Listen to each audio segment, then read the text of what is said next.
ರಾಜ್ಯದಲ್ಲಿ ಬಸ್ ಪ್ರಯಾಣ ದರ ಏರಿಕೆ ಪ್ರಯಾಣಿಕರನ್ನ ಕೆರಳಿಸಿದೆ. ಹೀಗಿರುವಾಗಲೇ ಇತ್ತ ರಾಜಧಾನಿ ಜನರಿಗೆ ಜಲಮಂಡಳಿ ಶಾಕ್ ಕೊಡೋಕೆ ಸಜ್ಜಾಗಿ ನಿಂತಿದೆ. 2014ರ ಬಳಿಕ ನೀರಿನ ದರ ಪರಿಷ್ಕರಣೆಯಾಗಿಲ್ಲ ಅಂತ ಕಾರಣ ಹೇಳ್ತಾ ಇರುವ ಜಲಮಂಡಳಿ ಇದೀಗ ಸರ್ಕಾರದ ಮಧ್ಯಸ್ಥಿಕೆಯಲ್ಲೇ ನೀರಿನ ದರ ಪರಿಷ್ಕರಣೆ ಮಾಡೋ ಮೂಲಕ ಬೆಂಗಳೂರು ಮಂದಿಗೆ ದರ ಏರಿಕೆಯ ಬರೆ ಎಳೆಯೋಕೆ ತಯಾರಿಯನ್ನು ನಡೆಸಿದೆ.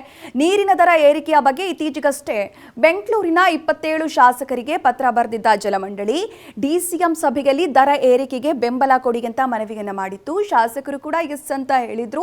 ಇದರಿಂದ ಈ ತಿಂಗಳಲ್ಲೇ ನೀರಿನ ದರ ಏರಿಕೆಯಾಗುವುದು ಪಕ್ಕಾ ಅಂತ ಹೇಳಲಾಗ್ತಾ ಇದೆ. ಇದು ಒಂದು ಕಡೆಯಾದ್ರೆ ಇನ್ನೊಂದು ಕಡೆ ಮೆಟ್ರೋ ದರ ಹೆಚ್ಚಳಕ್ಕೂ ಸಿದ್ಧತೆ ನಡೀತಾ ಇದೆ. 2ನೇ ವಾರದಲ್ಲಿ ನಡೆಯುವ ಬೋರ್ಡ್ ಮೀಟಿಂಗ್ ನಲ್ಲಿ ಈ ಬಗ್ಗೆ ನಿರ್ಧಾರ ಆಗುತ್ತೆ. ಇನ್ನು ಕೆಎಂಎಫ್ ಕೆಲ ತಿಂಗಳ ಹಿಂದೆಯಷ್ಟೇ ನಂದಿನಿ ಹಾಲಿನ ದರ ಪರಿಷ್ಕರಣೆಯೊಂದಿಗೆ ಗ್ರಾಹಕರಿಗೆ ಹೆಚ್ಚುವರಿ ಹಾಲನ್ನ ವಿತರಿಸಲು ಆರಂಭಿಸಿತ್ತು.